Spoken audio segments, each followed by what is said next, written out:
My name is Dan Mitchell. I'm a senior fellow at the Cato Institute.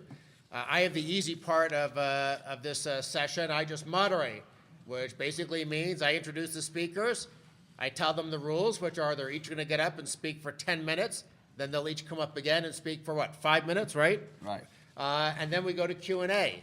Now, before, Mark gave me very specific instructions. Before we do that, we're going to do a poll. We're going to do a poll now, and then we're going to do a poll afterwards to see whether or not either one of the speakers managed to move the needle.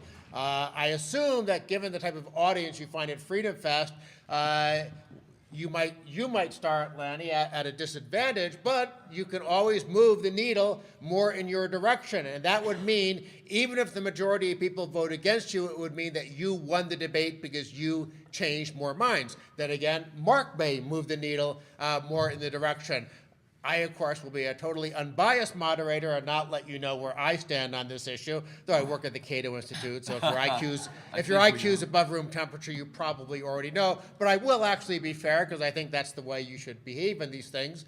So let's go ahead and get the poll out of the way. It's going to be very unscientific, because it's not like I'm going to sit up here and count, but we'll get a general look at what the hands in the audience look like, and then we'll do the same thing at the end of the process. And by the way, I suppose I should say that our two presenters, our two debaters today are Lanny Ebenstein. He just said it, and of course I forgot it because I'm getting old. And Mark Skousen, and everyone here, of course, knows who Mark Skousen is. He is the godfather of this event. And I say godfather in a very specific sense because he'll break your legs if you go over time. But let's go ahead and do our little poll, our unscientific poll. We're going to ask two questions. Do you favor progressive income taxation, or do you not favor progressive income taxation? Not that complicated, so I want everyone's hand to go up for one question or the other. First, do you favor progressive income taxation? Raise your hand. There's 5 in the audience and you. All right, so you have a small base to build from, so you could have a big percentage increase. Are you opposed to progressive income taxation? Raise your hand. All right, Mark, you have a lot of people to lose, so that's going to be a lot of pressure on you. With that, did we actually agree who was going first? Yeah, Lanny. Okay, the floor is yours. I do have my little magic stopwatch here, and I am hitting start. You let me know at 2 minutes, right? I will, yeah, I'll sort of tap the table, get your attention. Great. Well, thank you very much. I really appreciate the opportunity to address a few comments, and I appreciate that there's some diversity in the audience, and at the same time, I recognize that this is going to be a hard sell, but I'll do my best. And I first want to pay homage to Mark. I think it's a fantastic thing what he's done with FreedomFest, and it's a mark of his Catholicity and tolerance of a wide spectrum of views that he's set up this debate today. So I really look forward to it. Well, these are the points that I want to try to make, is that the United States has regressive taxation for much of the income spectrum. And we were talking about this earlier before the start, is that because of the cap on Social Security and Medicare taxes at $118,500, and the fact that unearned income, interest income, dividend income, capital gains are not subject to Social Security and Medicare taxes. What that really means is that many people in the United States have to pay higher taxes with lower incomes. So in other words, the current system results in comprehensive regressive taxation. And that's something that's the case not just because of Social Security and Medicare at the federal level, but as a result of sales taxes at the state and local levels, which also tend to be regressive taxation. And it's just not fair, and it's just not right. And it's something that if you look at economic growth over time, the point is that has it worked out that very dramatically lower top income tax rates have resulted in more economic growth in the United States? And the answer is it hasn't. Growth was about 25% faster per year when we had high marginal estate and income tax rates than under the current regime of lower top rates. And that's a really important point, because the theory of supply-side economics and lowering the top rates was this would result in stronger economic growth.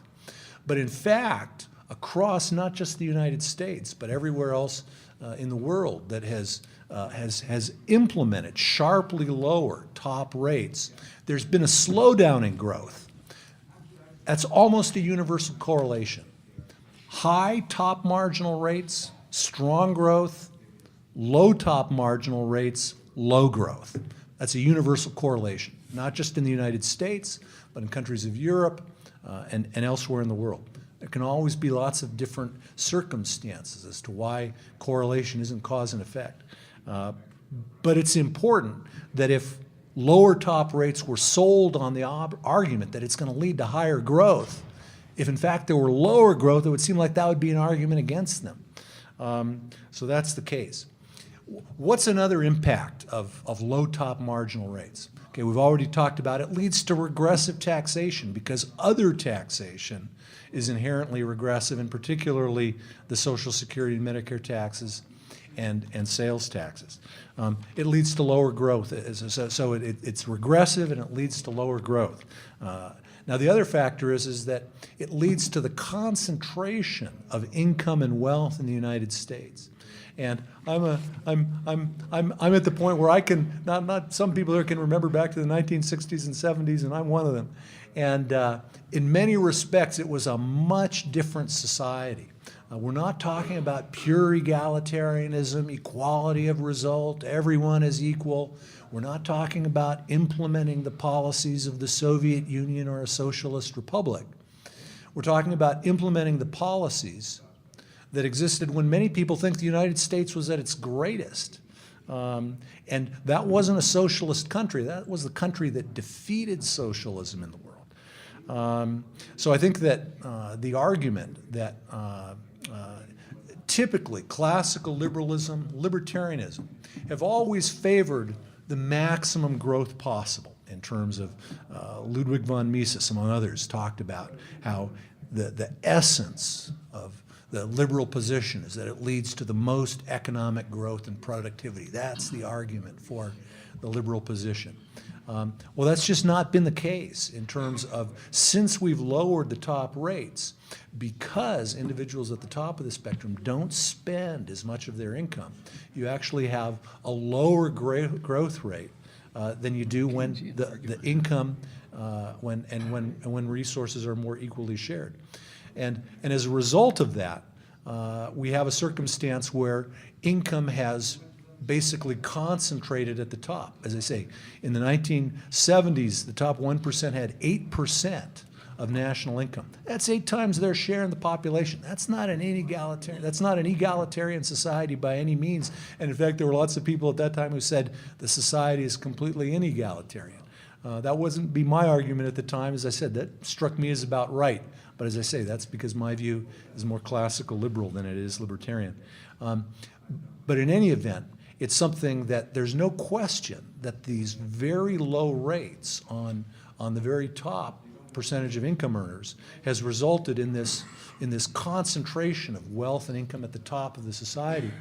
And that's undesirable for lots of reasons in terms of a middle-class society is a good thing. And once again, as someone who can remember a strong family society, a strong growth society, a society with low deficits, a society with more equality, that was a better society in many respects. And it's something that the ultra-low rates that have been experienced on top income earners in recent decades, they've been a policy mistake. And they've led to less growth, they've led to more inequality, They've led to weaker families in terms of what's the most important aspect for many marriages and families. It's financial resources. And when individuals don't have financial resources, it's much harder for them to form and sustain families. So that at this point in time, the top 1% receive about $2 trillion a year. That's a lot of money in our economy. That's a lot of money for the top 1%.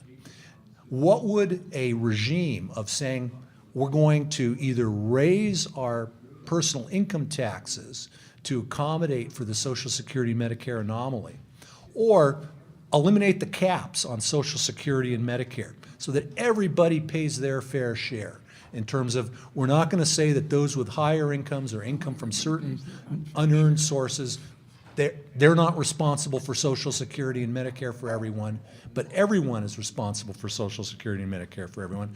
What would that mean? That would mean about $200 billion a year. 2 minutes, thank you. That would mean about $200 billion a year that would come into the federal coffers. Where would you spend that money? Please be clear. I'm not advocating larger government. My view is that what we should do is increase the personal income tax on the top 1% and then lower Social Security and Medicare taxes so that families, particularly working families, have more resources. So the point is that this would be the policy alternative that I would pose. Would it be a better system to have, remember, the top 1% have about $2 trillion of income. If you took in higher taxes $200 billion from those taxpayers and said they have to pay their fair share of Social Security and Medicare costs, you could reduce 50 million American families' taxes by $4,000 a year. And I got to tell you, I'm a utilitarian in my outlook, and I think that $4,000 for those 50 million families would go a lot farther for our economy and for our society than for the additional $200 billion to remain in the top 1%. I appreciate the opportunity to discuss these issues. These are questions of what's the best tax policy. These are issues that individuals of goodwill can differ on. But I guess here's the point. The argument that what we need to do is lower taxes on the top 1% to encourage economic growth, there isn't any empirical evidence of that over time, either in the United States or across countries, that is an effective policy. To say any empirical evidence is perhaps a slight overstatement, but in terms of over time, well, it's an accurate statement in the United States. Growth is down 25% under the regime of low top rates compared to the policies of higher tax rates.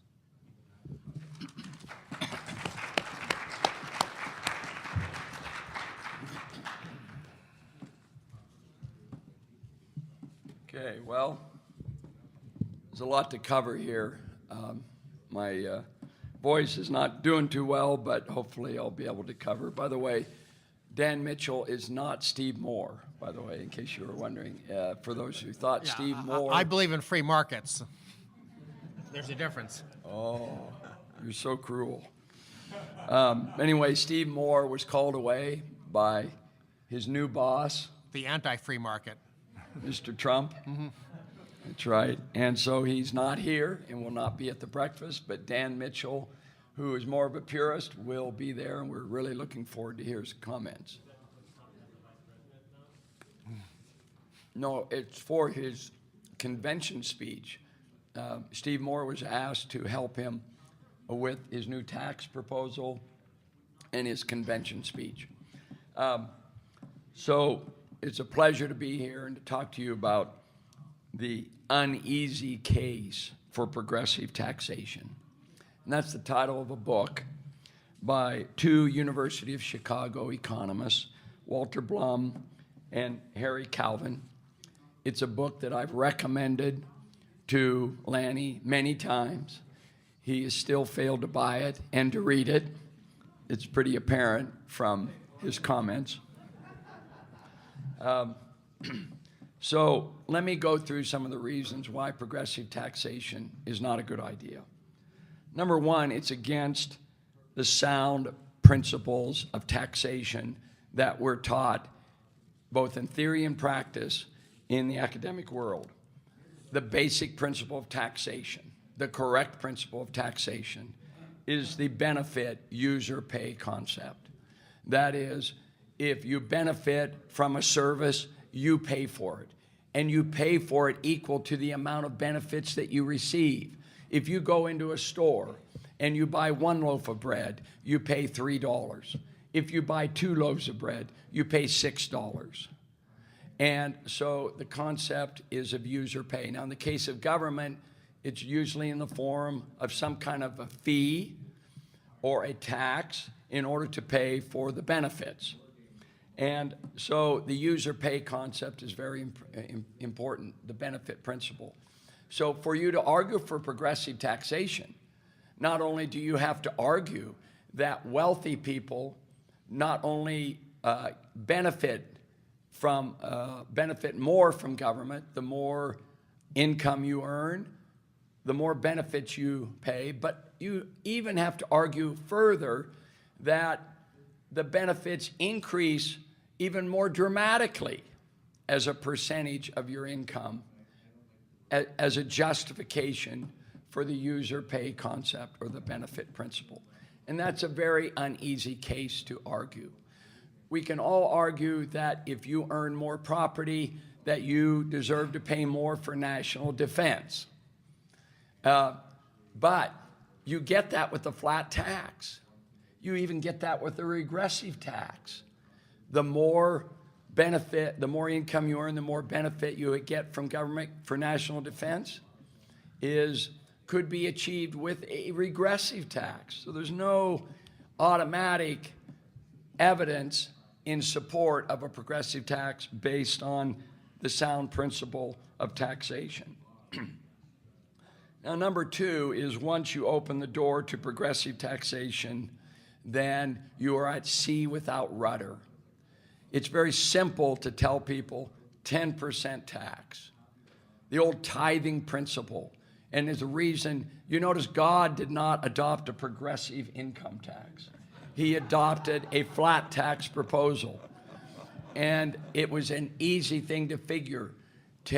You make $10, you pay $1. It's easy to figure. You don't even need a calculator. But let me quote a great classical economist, John Ramsay McCullough. You're into classical economics. Quote, "The moment you abandon the cardinal principle of exacting from all individuals the same proportion of their income or their property, you are at sea without rudder or compass, and there is no amount of injustice or folly you may not commit." And let me tell you something, there's been a lot of folly with progressive taxation, even to the point where FDR said, let's pass a law during World War II of the ultimate, your favorite progressive tax of 100% confiscation for everyone who earned more than $25,000 a year. That is an example of folly and injustice. Number three, you have the problem of the tyranny of the majority. Progressive taxation is popular. The power to redistribute. It is a dangerous precedent when you say the 1% are going to pay more. That's playing into populism. Populism is never a good basis for sound tax or spending policy. It's a very dangerous thing to do. Number four, it causes major disincentives to the entrepreneurial class, and it could retard new fortunes, depending on how high the tax rate goes.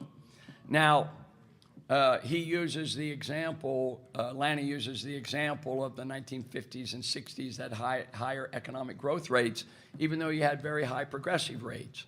Now, as I have explained to Lanny numerous times, and this is really a sad commentary on Lanny Ebenstein himself, because, and it shouldn't be personal, but I'm a little bit insulted that you continue to use a false argument. Because as you know, Lanny, there were numerous loopholes that have been closed since then. And so the 92% rate is irrelevant. Hardly anyone paid the 92% rate because you had trusts, you had tax shelters, you had limited partnerships. And I know because they continue on into the 70s and 80s, and I got into a lot of those partnerships. And guess what? I lost a lot of money because I got into the distortions that were caused by these bad rules. So what's better? You do a flat tax, you keep it low, and forget about the loopholes, forget about the trusts and so on. It's not worth it anymore. You just pay the tax. Russia, of course, is a classic example. They initially adopted the progressive income tax that you suggested. It didn't work. They had all kinds of ways to escape, including the black market. So instead, in 2004, something like that, they adopted the 13% flat tax. And guess what? Revenues have gone through the roof, and they have stabilized their tax fiscal situation. And so there are many other examples of countries that have adopted a simple flat tax. Of course, the best example is Hong Kong. You want to talk about economic growth? Hong Kong has the highest economic growth rate in the world. And how long have they had a flat tax? For more than 50 years. When was the last time they changed their tax law? Not last year like we do in the United States, not like the year before, not every year, but they've not changed their tax law in 50 years. So economic growth is really important, absolutely. And there are lots of examples on a short-term basis where the cutting of the taxes have actually stirred economic growth, and the raising of taxes has retarded economic growth. But you're violating the very common error in philosophy and in logic, ergo propter, what's it called? I'm trying to, hoc, ergo propter hoc argument, that because something happened, it was caused by, I mean, for you to use progressive taxation as the key indicator of economic growth, as the key indicator of social, how many children you have and stuff like that, is unbelievable that you would engage in that kind of comparisons. I mean, it's the worst kind of science that you can adopt with that sort of thing. And my final point is that if you did tax the rich more, it doesn't necessarily lead to tax cuts for the less rich. As I've pointed out over and over again, raising taxes to cut the deficit or to give taxes to other groups hardly ever happens because government loves the source of revenue. And when that revenue comes in, they don't want to give it up. And they will spend it before they will ever give a tax cut. So what you're having is it does lead to more and bigger government. And finally, the Keynesian argument of that if we tax the rich more, they will engage in propensity to consume more. A standard Keynesian argument. And you know that the key to economic growth is not higher consumer spending, it's higher investment. That's what you want to encourage. Thank you.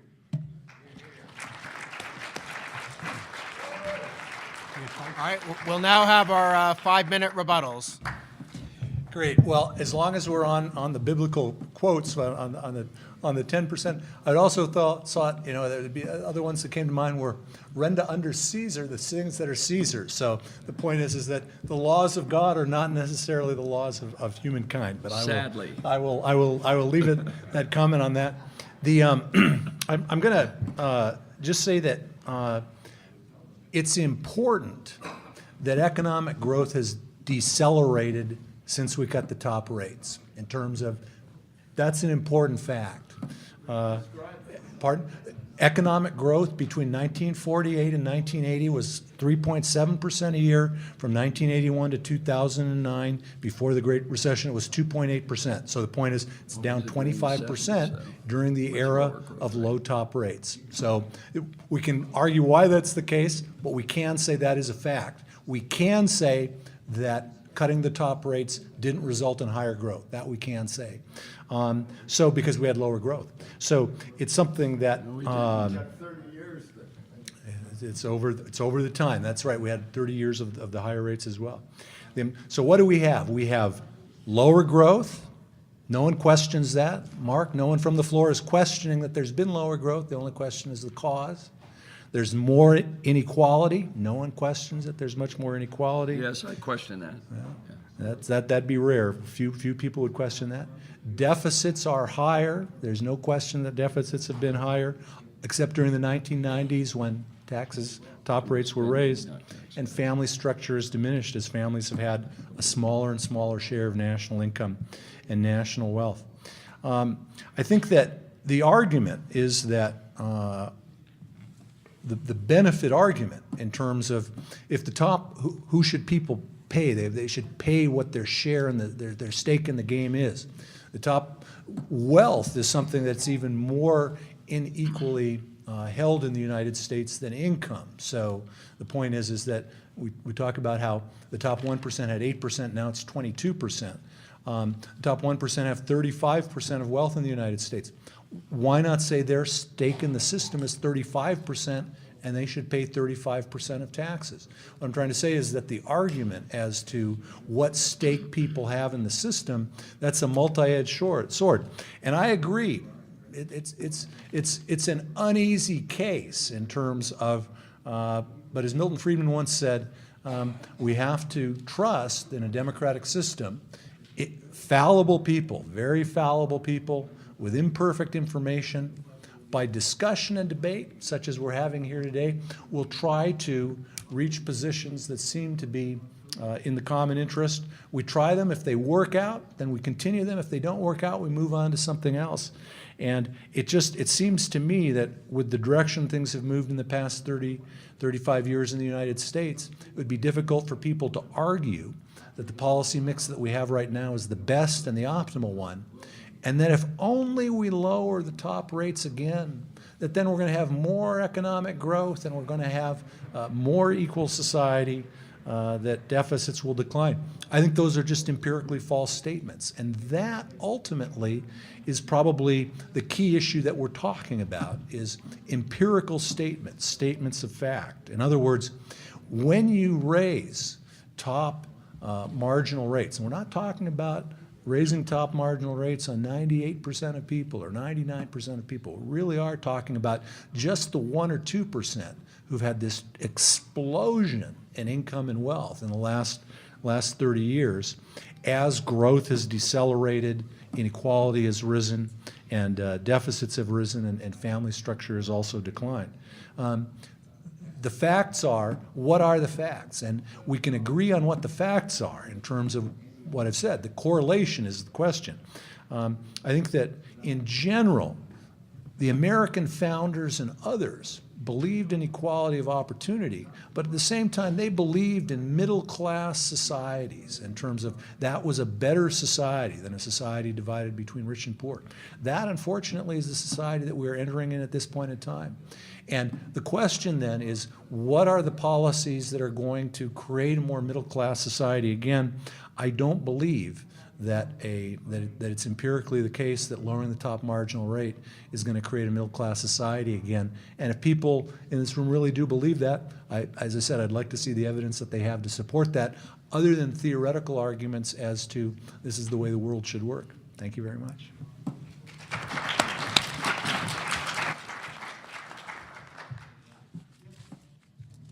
Lanny, I know you only had 5 minutes, but it would have been helpful if you had actually responded to some of my really key points. Now, you did come back with your argument about growth and progressive taxation.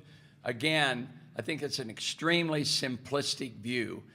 For example, under the Clinton era, they did raise taxes and the economy boomed.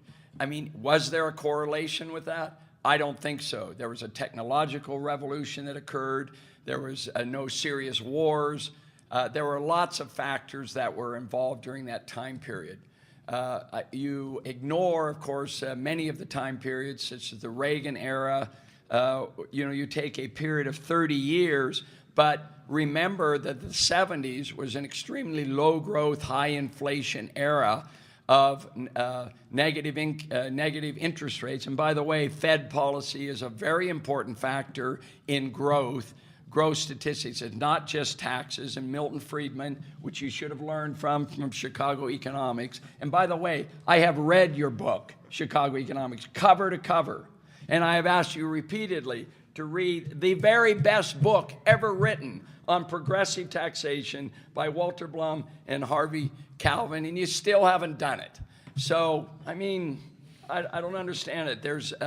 There is a confirmation bias problem here. I'm willing to read your stuff. You're not willing to read my stuff. And you won't respond to the loophole argument, which is an extremely important one where the progressive taxation issue is fundamental. And I know a lot of people go back to the 50s and 60s with the high tax rates. But as I have pointed out, the loopholes were very liberal back then. And I know lots of people who were involved with them. Now, the complexity issue is a very serious issue. This is why Russia and many other countries said, let's keep it simple. This is why Hong Kong says, keep it simple. Now, on one level, I will grant you that I will favor a modest progressive tax. All right, so I'll give you your argument. But here's how I do it. You have a flat tax, and then you have an exemption for low-income people. And this is what Hong Kong has. So some people pay a lower rate than the 18.5%. And it might be 10%. Now, I think everybody should pay income tax because everybody should pay something for national defense and for a justice system and that sort of thing. That's the egalitarian way. And unfortunately, we do not have a system like that. The flat tax, I think, is a much easier way to calculate. You do not have the problem of the tyranny of the majority, which is a very serious political problem. And finally, let me just say that taxing the rich at a very high progressive rate, and by the way, when we had this discussion at the AER meetings in Chicago, AEA meetings in Chicago a few years ago, I asked him what would the maximum rate be, and he was talking about 70% or higher, may have even been higher. And I asked him, is that a confiscatory rate? What do you think he said? No. Yeah, he didn't think it was. But let me tell you something. I'm going to do a lot of things to evade a 70% tax rate. And also, on top of that, never forget that an income tax is a tax on capital. That a dividend tax is a tax on capital. That a tax on interest is a tax on capital. That capital gains is a tax on capital. And so that, by its very nature, suggests that you are shifting from the productive sector of the economy to the unproductive sector of the economy. And yes, you can point to a few examples where government provides a necessary service and can increase the productivity of a nation. But it's very limiting. That was the whole point of the classical economists. That was the whole point of Adam Smith and others. And by the way, your favorite economist, John Stuart Mill, favored a poll tax on every individual to pay for national defense. And in fact, he favored a flat tax, income tax. He was opposed to the progressive income tax, except for the estate tax, where he favored a 100% tax, confiscatory rate on that. But I like Adam Smith the best. I'll close with that. He said that everyone should contribute toward the support of government in proportion to the revenue they enjoy. That's a flat tax. Thank you.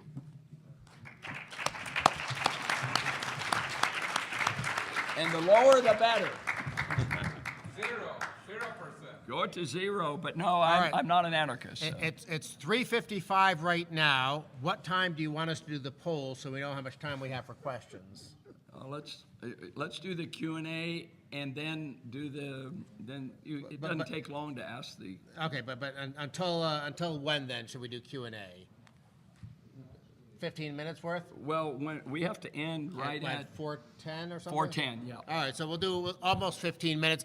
I'm going to abuse my position by asking the first question, but I'll only ask one. You guys had a utilitarian debate. There was no moral debate about it. And it struck me, especially hearing Lanny, he said that the libertarian position is maximum growth. No, the libertarian position is maximum freedom. And so from a libertarian perspective, if you believe in maximum freedom, doesn't that imply minimum tax regardless of whether the economic growth effects are big or small? I think two things. work. Pull that. Oh, yeah. Yeah, Our two microphones are- things. There's a difference between total amount taxed, which is good to keep low, and tax rates, which I think it's appropriate to vary. So in other words, we had smaller government when we had higher top marginal rates. So the point is, if we want to look at a historical basis, that's just what the facts are. I should just say, too, one final quote from Adam Smith. He also said, "It is not very unreasonable that the rich should contribute to the public expense not only in proportion to their revenue, but something more than in that proportion." So Referring Smith, to rent only. Pardon? You're taking it out of context. I'm just reporting what Adam Smith I just said. looked it up. He referred to rent only, and that was the only exception that he made. That was actually for taxing carriages that you would tax luxury carriages at a higher rate than workhorse carriages. Actually, could you see if the microphone will come off so we can just pass it that'll back be a and good forth? way to turn it. Yeah. Sorry. All right. There you go. First question, and keep our questions nice and brief. This is for Lanny. Yes. Andrew Mellon wrote a book. He was Treasury Secretary under Harding Coolidge, and it was on taxes. There was a 74% top marginal tax rate at that point in time. The wealthy put their money out of businesses and put it into tax-free municipal and state bonds. And therefore, there was a limit on economic growth during that time frame. He was able to reduce it to 24%, and at that point in time, through the 20s, there was an explosion in technology, an explosion in economic growth. They paid back almost half of the national debt during that time frame. How do you explain that? Good question. One quick response would be the difference between long-run impacts and short-run impacts. I would not say that the economic policies of the 20s are a poster child for positive economic outcomes. So you're going to Yeah, ignore but the evidence how do there. you explain the wealthy and their change in where they put their money once the tax rates dropped to 24% from the 74%? They put their money in businesses, took them out of the tax-free municipal bonds, and Because the progressive rate was so high that they put money into municipals instead of into business. I think it's a good point. Yeah, what I'm saying is that it's also short-term impacts versus long-term impacts in terms Okay, of. well, we're going to try to get through a lot of questions, so let's cycle them through quickly. Lanny, I think you argue eloquently, albeit deceptively. You could argue clearly that since the 60s, the rates have come down to the top, and yet the children born out of wedlock have increased. So would you suggest that raising the income taxes would slow down the birth rate? Yeah, he's saying Yeah, that. yeah. Exactly. No, and I want to be clear. I want to be clear. So the point is, I may or may not be eloquent, but I try not to be deceptive. I try to say what I really believe. And yes, I believe that if we have higher marginal income tax rates and we have more money for families, that will strengthen family, and lower taxes on working families, that will strengthen families in the United States. Okay, so Absolutely. you think the tax code affects families and how they live? I do. But my real question in that same sense is we've had 7.5 years of the most liberal administration in the history of the country, and most all economic factors have been horrible. And the middle class that you're concerned about has diminished, and the average income for the middle class has diminished. So I And think he raised taxes, so there you have your argument. Just two quick comments. One is that as far as in terms of policy, I was born in the Eisenhower administration. The top tax rate was 91%. We're only at 43% now, so I don't know whether I would characterize the current administration as the most liberal. The other point is that compared to the condition of the American economy when this administration started, I'm not of the view that the past 7.5 years have been unmitigated we have to disaster let other economically. people Let me speak, but I just will tell you comment. this, that there's no war under these 7.5 years compared to what was under the Bush years. Yet, the revenues have come in and the government has expanded dramatically. Yeah, I just think there's a real problem here. He suddenly changed his argument. You notice he said he was comparing economic growth with taxation, but now he'll make an exception when he's looking at data that doesn't fit his figures, and in this case, it's that 2008 occurred. So stop the comparison between progressive taxation and economic growth. It's not a fair comparison. Okay, we're down to 8 minutes left, so everyone, when you ask your question, leave so you're not tempted to ask a follow-up question. I was one of the 5 hands that went up with a progressive tax. I don't know if that was a trick question or not, because all the taxes that are proposed are progressive taxes. You know, as you said, even the flat tax is progressive, but minimally progressive. So we have to be a little more careful with our terminology, maybe. So that hand has gone down. But jumping off of what you've mentioned many times, Lanny, on the family structure in America. You mentioned that many times, and of course the family structure in America is a 1-to-1 correlation of destruction to the welfare state that started in the late 60s and 70s. That's fairly clear. So, question to both of you. Question to both of you. By the way, abortion rates have dropped dramatically, all right, even as the tax rates came down. I rest my case. Okay. Question to both of you is, unless we rein in, and this is preaching to the choir, I guess, here, but unless we rein in government, does the type of taxation really matter? Well, as I explained, I teach a whole course on this. I have a whole chapter on... Mics are working. Oh, they are? Okay. I teach a whole course, that is a whole class, on the subject of the proper theory of taxation. And we talk about the benefit principle. We talk about the ability to pay principle. We talk about the sacrifice principle. We talk about the user pay. We talk about the welfare principle. We go into all of these details. And it is very clear when you're through that progressive taxation is a very difficult case. All the students, all the academic work suggests that a simple, flat tax and reduces the size of the tax code, simplifies the complexity issue, is a very serious problem that is extremely difficult to overcome. And one of the problems with the Gini ratio, for example, hopefully Lanny's familiar with the Gini ratio or the Lorenz curve. The problem with the Gini ratio is with progressive taxation is you don't know where the golden mean is. Is the Gini ratio ideal 1, where everybody has the same amount of income? Nobody wants that. You wouldn't want a taxation where everybody earns, after tax, the same amount of money, because you know that would be socialism, pure and simple. The other extreme is one person earns all the income, everybody else is slaves. That's not an ideal. So where in the middle is the ideal? And the answer is nobody knows. And so you're almost forced, in my class, the students are forced to come to the conclusion flat tax is the only solution. Yeah, one quick comment is that for many years it was believed that monetary policy had no impact on the Great Depression, and now it's believed, as a result of the work of Milton Friedman, that monetary policy was the overwhelming cause of the Great Depression.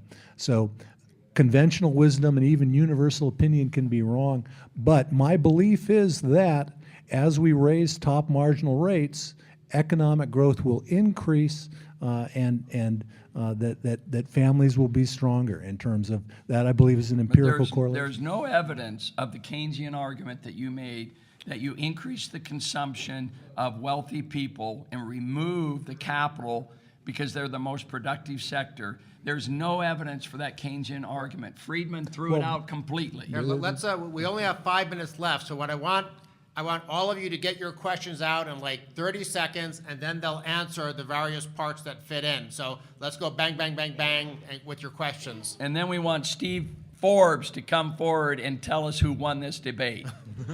Okay. So, Mr. Ebenstein, another argument for you, camel, needle, the eye, that thing, it's a good one for you. But, Mr. Skousen, so in terms of, I am against taxation on principle as a radical libertarian, but I still think that a progressive taxation would be better because a lot of people on the right, they espouse small businesses like the greatest opportunity for people to advance themselves for economic freedom and stuff. But when you have a regressive tax or even a flat tax, which taxes yeah, so if you have a tax system which punishes poor people still with like a 10% tax rate and rich people with a 10% tax rate, proportionally, the poor person's still going to have less money to gather capital with. So with a flat tax, I have the feeling it would prevent people from getting capital and starting their own business. Okay. What do you think about that? Next question. And That's what I they're have. writing down and keeping their notes for all the Oh, questions. there's no answer? Okay, so just doing questions. Hi.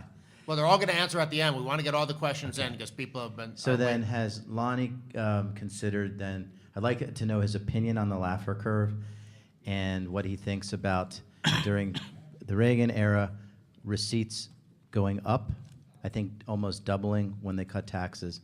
And also, I think it was in the Clinton administration when they cut the capital gains tax dramatically. Then those receipts went up. So when you cut taxes, you actually raise the receipts. And of course, we know that the economy was booming in those times. Those are my questions. Next question. I'm Ford Fisher from the Tax Revolution Institute. And my question is that it seems that the flat tax has a deontological and a utilitarian argument. It's moral and it yields the best result, whereas the progressive tax seems to have an argument entirely based in its result. I'm wondering whether there is a moralistic or deontological motivation for the progressive tax. Okay, George. The 1950s, it's worth understanding, was a time of drastic tax reduction. First of all, the joint return was created, which effectively cut tax rates in half for all American families. The public spending, which has been treated as tantamount to taxation, dropped 63%.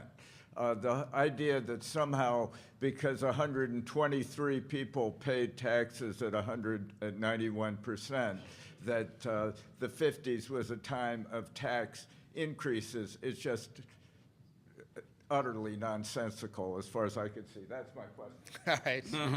Good statement, George. Okay, last question, and then we'll get responses. My issue, Mark, is the issue with the uber-rich that a significant part of their compensation comes via stock options, and that's hidden from tax or eliminated from tax totally over a period of time.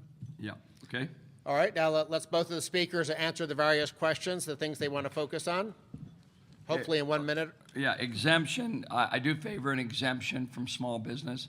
And like Lanny was talking about, I would do just the opposite of, he says what we need to do is eliminate the exemption on Social Security and Medicare for rich people. That is a tax on capital, a very dangerous precedent. And I was very much opposed to this 3% Medicare tax on capital gains. And the elimination of the exemption on Medicare, I think it should have been just the opposite. You should lower that. You want exemptions for small business.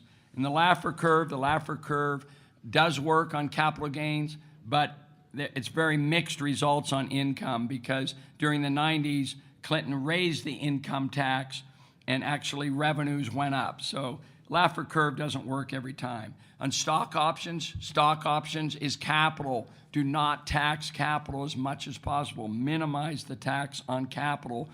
You do not want to tax your most successful entrepreneurs. Lanny? Just real quick, on the Laffer curve, the problem is that there's a difference between overall taxation in the economy and who pays taxes. And it's possible, as I've said, what I've advocated is lowering taxes on working Americans and families through lowering Social Security and Medicare taxes. I think that 50 million Americans should pay $4,000 a year less in taxes. I think that would do a lot of social good in the United States. It would do a lot of good for the economy. On the other hand, I think that the empirical evidence is clear, is that notwithstanding Mark's theoretical arguments on lower taxation of if we don't have regressive taxation, because that's what Mark is advocating. He's saying that if you work, you should pay a higher tax rate than if you're getting funds from investment.